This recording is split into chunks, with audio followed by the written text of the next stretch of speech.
In 1999, Morpheus offered Neo a choice between a red pill and a blue pill.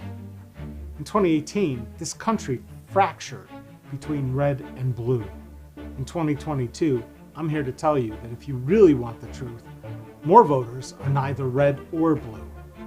Yet, they have no representation, no choice, and no options. They have to choose between candidates chosen by the red people or the blue people.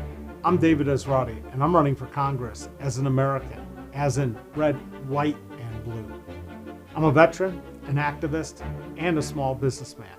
I'm asking you to join me in reminding the professional politicians in Congress who their bosses are.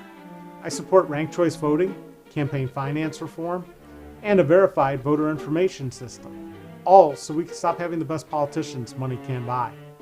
It's time to elect a veteran who will work for you, no matter what color they want to label you. Please go to electesrati.com and learn more. I'm David Esrati, and I approve this message.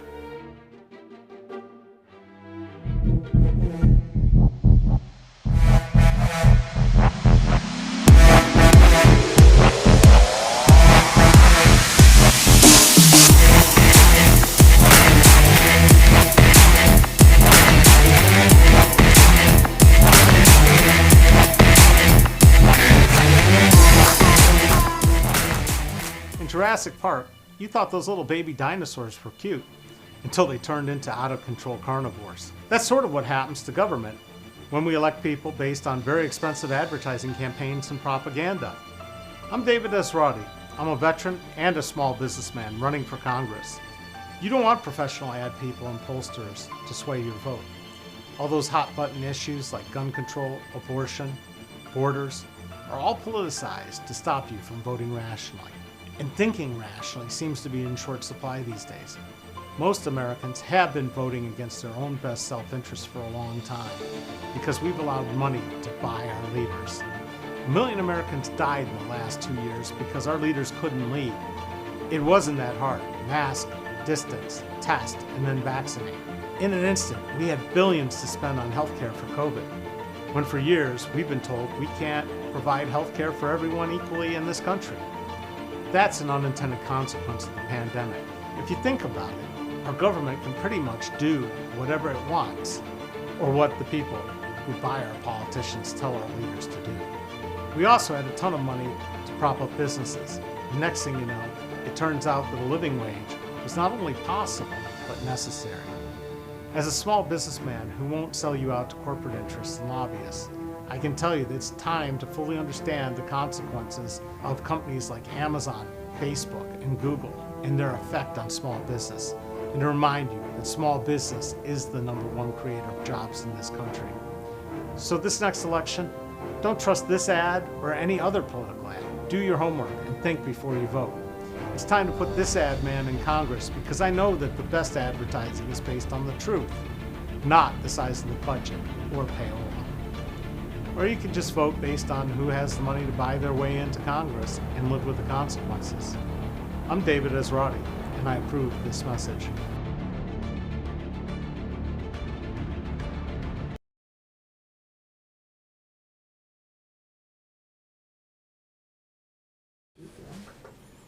Hi, I'm David Esrati, and here we are again, live stream town hall. You see, I'm here by myself today because, of course, Mike Turner, he's not going to show up. He's got everything to lose if he debates me, including his mind, because he's never really been challenged by somebody who knows him inside and out. And it's not really hard to know Mike Turner because he's an empty suit. He does what other people tell him to do. For those of you that sat through yesterday, which was a highly emotional, pretty different kind of broadcast, I really appreciate you and thank you for your kind words and for taking the time to watch. Talking about dying and how it's affected myself and Tina was difficult. The subject of dying is something that one of those things you don't generally talk about in America. People don't like to talk about death. Anyways, I can put away the slides here, the notes from assisted suicide. and we can move on to today's subject, which is Mike Turner and his absolute brilliance in the last few months. And I was going to pull up something first, to show you, which is just almost obscene. It's the number of videos he's posted lately on YouTube and where they've come from.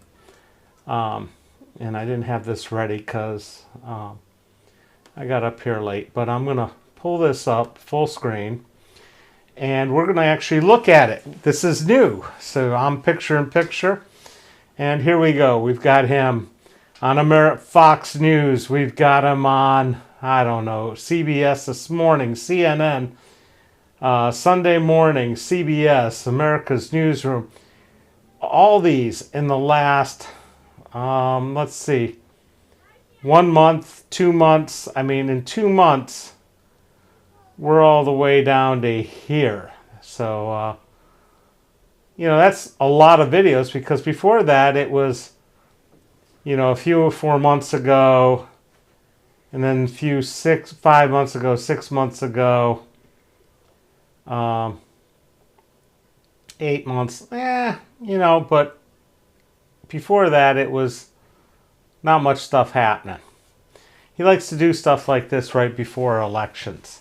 He also likes to send out lots of franked mail. I've shown you some of that. I've got a piece right here. We go back to the large view, but you can see here, he's taking credit for things he didn't do or doesn't do, but he gets to send it out, and he gets his mail paid for. Here we go, Mikey the hero, protecting our water supply. Yeah, whatever.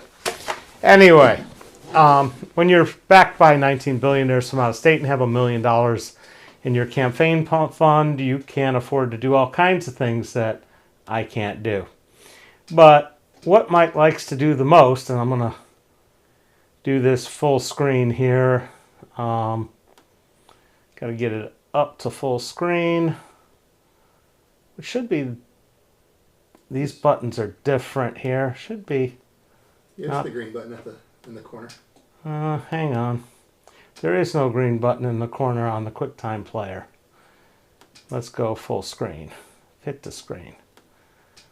Oh, that's not that one. View this one. Window. View. Hang on. Sorry about this. Fill the screen. And it's not doing it. But I'm going to... There's the green. It comes up. Oh, here it is. Let's see if... Or does it just disappear?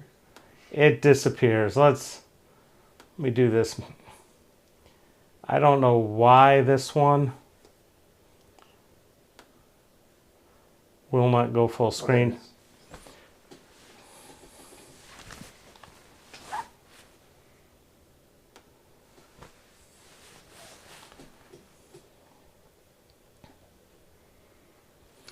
Now that was former Chicago Mayor Rahm Emanuel, and that's pretty much Mike's modus operandi. He waits for a crisis these days, or creates a crisis, to talk about one. And, the latest one, well, I mean, he's moved on since, because it turns out the one he was jumping on wasn't working. But here's him, he is with Greta Van Susteren on Newsmax.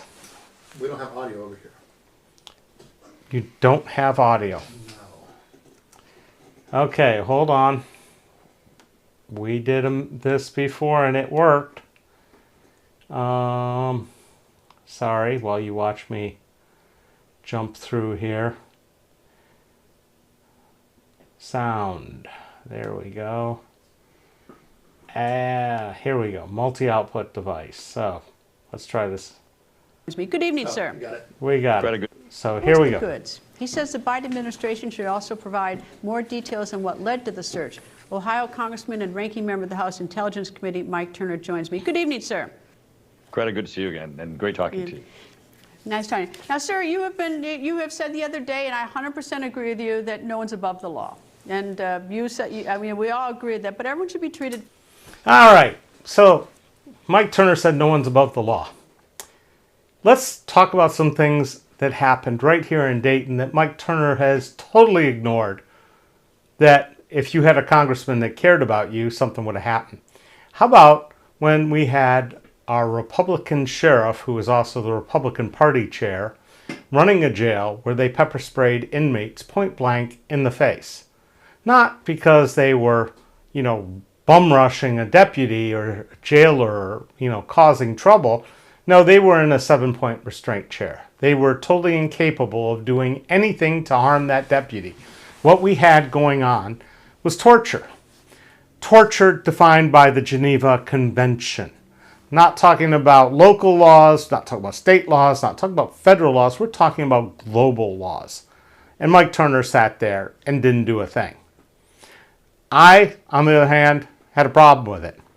And I even asked our local elected officials, like the Dayton City Commission, why are you still sending Dayton residents to a jail that is run by people who torture you? Now, not only was nobody put in jail for doing that, the first woman who did it was a sergeant. She got promoted to major while on a year's leave and then took a year's extra leave, paid, and then retired at a higher rank. The other ones that pepper sprayed an inmate while in a restraining chair, nothing happened to any of them. Okay? Phil Plummer resigned, handed the whole sheriff's department to Rob Streck, and ran for state rep in a gerrymandered district and won, and now is running for re-election against LaRonda Jackson. And the word on the street is, if he wins and the Republicans win this November, Phil the Torturer Plummer will become our Speaker of the Ohio House. Mike didn't have anything to say about that, but we'll switch back and we'll let Mike go a little more about, what he thinks is the law and what he doesn't. Are we ready? Go back. Here we go. Carolyn, let me ask you about this investigation. One of the things that the Justice Department is investigating, the most serious crime, according to their pleadings that they have here, is espionage. And as a lawyer, and as you know, is that every crime has elements to it.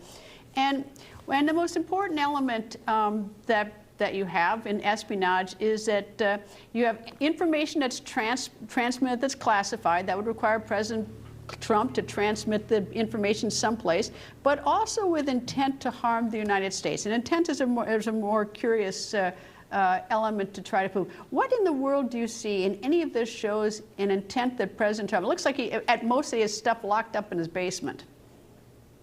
Well, we have no idea, right, Greta? I mean, that's what's so interesting. So, Mike has no idea. Well, since he went on this brilliant show and told us that this was all wrong, he had no idea, and he should have known. But he does admit in other broadcasts that, no, you don't take top secret stuff out of the SCIF. Now, you're going to listen to him, and he's going to talk about all the things they should have done. The thing is, they did all those things. And Trump's lawyers said there are no more classified documents in the building. What they didn't know when they said that is the FBI and the DOJ had watched internal video and knew what documents were in and where they were and that they were being moved around. They had been in before. They had asked for these things and they knew what was missing. Okay? But Mike's going to ramble on here and start talking about all kinds of other things. Squirrel here, squirrel there. Instead of the reality is that the documents were not supposed to be stored in Trump's basement. Period. End of story. Mike Turner has no clue when it comes to what the law is. And here we go. Here, and even the Department of Justice took the most extreme actions of extreme actions. That's what happens when people don't do what they're supposed to do. Over and over, the Justice Department had asked, where is this? Hand it over. We know you have it. Give it to us. And his lawyers actually committed perjury, saying they don't know there are no more documents. So here we go. Raiding the former president's home. We don't even know what they claim. Raiding the president's home. You want to see a raid? Look at January 6th, Mike. That's a raid. This was the police executing a search warrant. That's how they do it. Doesn't matter if you're the ex-president, a mobster, a union boss, a drug lord. They do a raid. And they didn't bust down the doors. They didn't, go in there with flashbangs or anything else. They knocked on the door and said, open up, let's go in. But no, Mike has to make it like it's never happened before. They were going to go find or what they have found. Now, you were interviewing a fellow member of the committee, Brian Fitzpatrick, who did a great job of explaining that they had other options. They had the ability to go to court and even just enforce. Oh, Mike, they had gone to court multiple times. The subpoena that they had, asking for a court to take possession of the document. They had asked the court. The court had said, turn them over. Ordering the former president to deliver documents to them. They did order the president to deliver documents to him. None of those actions were taken. They went all the way to raiding his home, spending 9 hours in. Well, that's what we want to know, because I believe, and I know certainly on a bipartisan basis people believe, to go to the level of invading the home of President. Invading the home. That's what they did on January 6th. They invaded our capital, just like the Russians would love to. Hadn't happened since 1800s when the British burned the White House. But hey, no big deal. Biden's political rival, the man that derailed Attorney General Garland's path to being on the Supreme Court, and certainly. Let's talk about that derailment, Mike, would you? Because the rules have changed, obviously, because when President Obama was putting Merrick Garland up, you said, oh, no, we can't do this. And then when it comes time for Amy Coney Barrett, 30 days, bam, you had it done. Now, either the rules are the rules or the rules are not the rules. But I guess when you're just a stuffed suit being run by your billionaire donors, you do and say anything you want. Mike, you got to come up with something better than this. But we'll let it go some more. The issue of the unequal treatment that has occurred between Hillary Clinton and Donald Trump in the past on. Hillary Clinton. Now we're reaching. But hey, that's okay. I can place a bet that there are plenty of times you've used somebody's phone that you shouldn't have been using to make a call, or that you don't have everything recorded. Maybe you should be interested in why the Secret Service can't turn over their cell phones on the day of January 6th. The day that there was this insurrection where you were hiding in the basement with a gas mask on, praying that they weren't going to come in there and find you. But hey, Hillary Clinton. Issues, and the fact that we know that the FBI has used bogus information in getting a warrant previously that was targeted to this president. Okay, so the FBI has used bogus information. How about the cultural corruption investigation in Dayton, where the FBI only managed to find black people that were guilty of corruption, missing the entire thing at Wright State, where all these white people lost $130 million. Mike, you weren't upset about that. The FBI didn't do a damn thing. In fact, they fined the university $1 million. Guess who had to pay that? The taxpayers. You can't fine the government organization for something and it comes out of like some fund, like they just printed the money. That's how this works. But hey, you ignored that whole Wright State thing because that was your friends and family, and you ignored the friends and family you have in the city of Dayton, obviously, because to tell me that Joey Williams was the criminal mastermind, or Roshan Winburn, and that these deals were okay is, not believable. We have something going on downstairs. I don't know what. Nothing bad. Okay. Can you go down and tell them to chill out? In the FISA courts, they should have a pretty high bar of this. This must rise to the level of an immediate national security level in order for them to go into his home. Well, it seems to me, and typically in my experience, that the only time there's a high bar where you rush in with a subpoena rather than use the other options that are available is, as I've said before on the show on Friday night, is you're going after the cocaine and it's all on top of the kitchen table, and you're afraid if you don't go in now that someone's going to snort it, it's going to be gone. So they get the warrant on Friday. Now we're talking about cocaine and a kitchen table. No, cocaine is not the same as classified documents, especially ones that are top secret SCI. And there are a whole bunch of folders where we don't know where those documents are anymore that were inside them. So let's go on, Greta. But they didn't go in on Friday, so they didn't think that something was going to be destroyed on Friday, nor Saturday, nor Sunday. They didn't go till Monday. And even if you back it up, as if you go back to June when they first had the discussion, the subpoena, apparently they weren't worried between June and the time they got the warrant. So, you know, that's sort of the whole justification for getting a search warrant is that something is about to be destroyed. Or there's some immediate threat, and that's why we've said show us the goods. So the members of the Intelligence Committee, and certainly what's known as the Gang of Eight, which is a smaller group even of the Intelligence Committee and leadership from the Senate and the House, they should be producing these documents to us. Now, they don't want to release the affidavit as you've been reporting to the public, but they can release that affidavit to us, and they need to tell us, what did you say you were looking for, and what did you find? And they released that affidavit, and they knew exactly what they were looking for, and they explained exactly what they found. And I'm sorry if it wasn't on your timetable, Congressman Turner, because guess what? Even though you're the ranking member of the minority on the House Intelligence Committee, you are not that important in the grand scheme of things. In fact, you are a puppet. That's it. And this is you demanding things that you don't even have clearance for.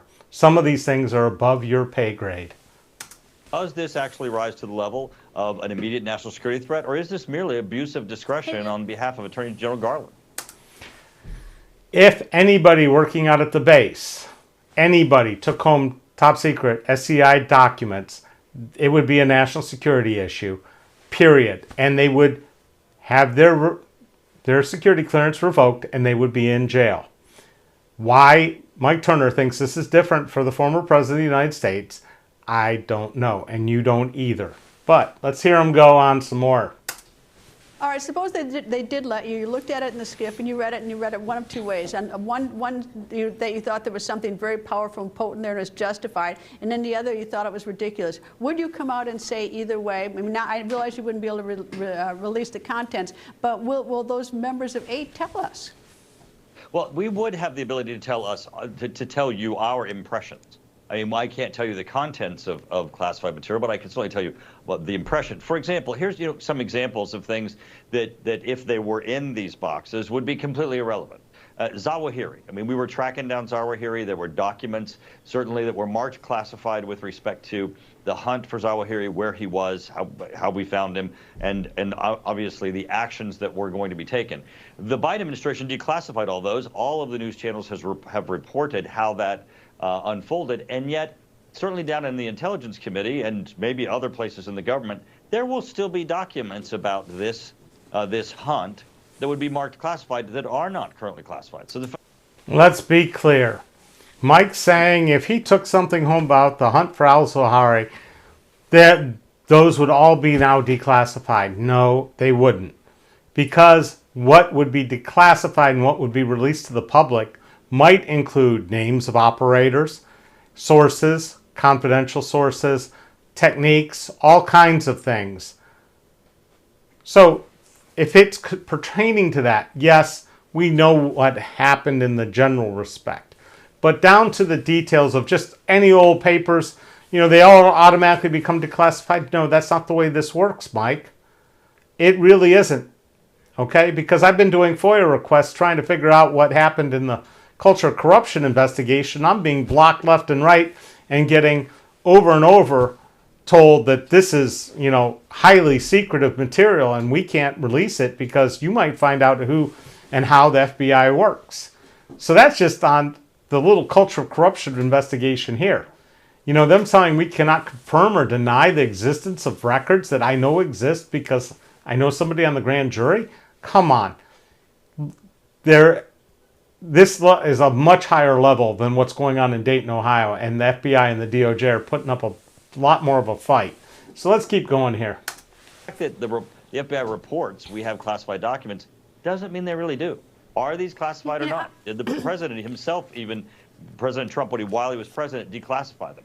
Do they rise that level? And of course, the overriding question is, why does he want any of these documents anyway? But If he disclassified them, he has a way he has to do that. And that wasn't done, Mike. So let's be clear.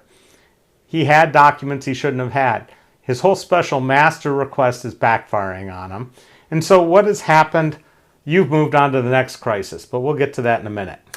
Anyway, that's, I guess, what the Justice Department thinks there's a sinister motive. But we'll find out. There's so much more to learn on this. Just the beginning of the investigation. Congressman Mike Turner, thank you, sir. Thank you for having me.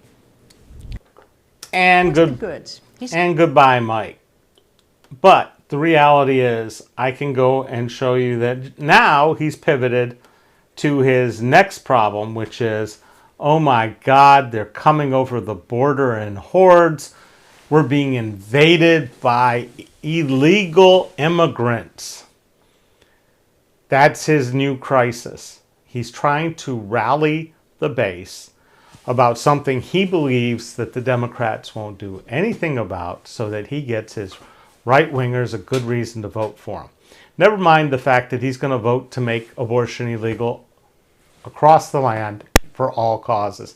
He's going to continue to allow people to go and buy assault rifles and carry them and conceal them. He's going to do everything possible to make sure his billionaire buddies make more billions and the rest of us get screwed. So that's Mike Turner for you. Since he won't show up, this is the best we can do. Now, there's this thing called equal time. They're supposed to allow from some feedback from his opponent. No, that doesn't happen.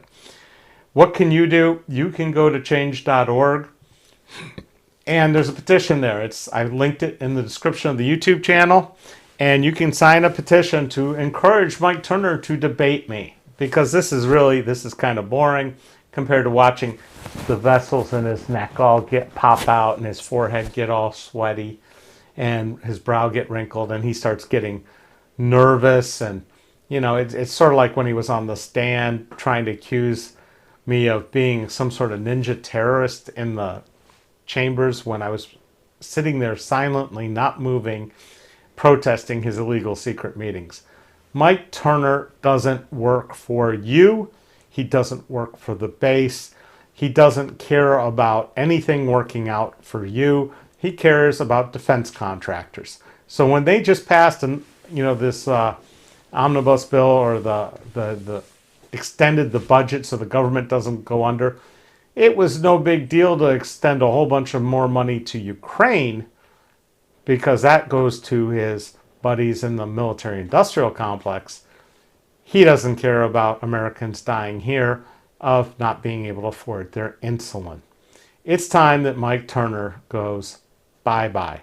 Mike, if you want to debate me, come on, step up, be a big guy. I know you got 1 million plus. I know you're going to sit there and rule this campaign and send out mailers and run commercials saying how great you are and claim you saved the baby formula shortage, which was caused by, in fact, government regulation, making sure that the people making baby formula weren't killing babies because they couldn't keep their plant clean. Had we not relaxed some of the inspections for the Food and Drug Administration and making sure that all these things were monitored and taken care of properly, because Trump cut a ton of stuff that protected you and me from bad actors and polluters and all kinds of other things. If we hadn't had that 4 years of crap government from your boy Trumpy, we'd be in a lot better shape. Anyways, I don't see any comments. I don't see any questions. I'd love to answer them. I'd love to know what you'd like to hear about tomorrow. If you don't have time to say hi now, you can leave them in the comments on YouTube. I read them all, and we'll come back tomorrow with something interesting. We're hoping to use this setup to do live interviews from remote locations so we can get some other people on board. This is the first attempt at this, so thank you for sitting through it and our technology issues. I don't really like having to wear an earplug in one ear to be able to monitor the audio, but we haven't figured out a better way yet. But we hope to do some more interesting things. Again, this was just our first attempt. Thank you so much for watching. I'm the politician that actually wants to hear from you, wants to talk to you, wants to fill you in on what's going on. And once I get in Congress, I'll do that every single day. You might want to check out, I failed to mention this the other day, I posted the entire candidates night that the NAACP had on Monday night on the channel. No Republicans showed up except for the Republican judges. There are 6 people running for 3 judgeships in Montgomery County. And what's interesting about this is these are like our Supreme Court choices. Because once you get elected to be a judge in Montgomery County, you are never challenged again. It's a deal that's done between the parties. So you need to watch that, because all of the judicial candidates got up and spoke. Okay, all 6 of them. They were all there. And it's interesting to hear the different answers on different questions. We also had 2 Supreme Court justice candidates there, which was a first. I haven't seen them out on the campaign trail. But you can see all the answers, including mine on gun control. So I'm doing my best to inform you. That was a little difficult because I had to film and go to the front of the room, back and forth each time. We also have, I posted something last week too that I forgot to mention, and I can't remember what it was. But we also have our trailer for talking about this live stream. And again, this is an innovative way to engage with people and make sure that you can be in touch with your congressman once he gets elected every single day. No bureaucrats in the middle, no anything. You type it, you ask the question, I answer. So when in Congress, I'll tell you what I did that day, why I did it, what's coming up, what the implications are, as best I can tell, of what's being passed, and give you an opportunity to be a part of the whole operation. And so Darby says she was so busy listening, couldn't come up with a question. Well, Darby, you're the very first person to be on our Facebook comments. So thank you, because we haven't been able to figure that out until today, and it's working. And it's kind of a complicated setup. If you watch that video, you can find out more about it. We're working on some new things. We're working on some new ideas. If you want to go out and canvass this weekend, go to the site, sign up, say, hey, I want to canvass, electesrati.com/, I think it's ACT. Sign up, call the office number that's on there, the campaign number. We'll meet you here and give you the instructions on how to do it, give you literature, and you can go door to door and talk to people. Or you can just sit there with your phone and contact the people you already know, matched up to their voter records, and get the data and share it with the campaign. Because it is really a data-driven operation these days. Not going to drag this out. Sorry for the little interruption, the hiccups, but we're trying things, and that's what it's all about. We'll see you tomorrow at 4. I'm David Esrati. I want to be your congressman because I want to communicate with you and for you in Washington, D.C. Thank you so much. The election's November 8th. You can always use a donation too, so if you got a few extra bucks, go on electesrati.com/donate. I'd really appreciate it. Thank you, and see you tomorrow.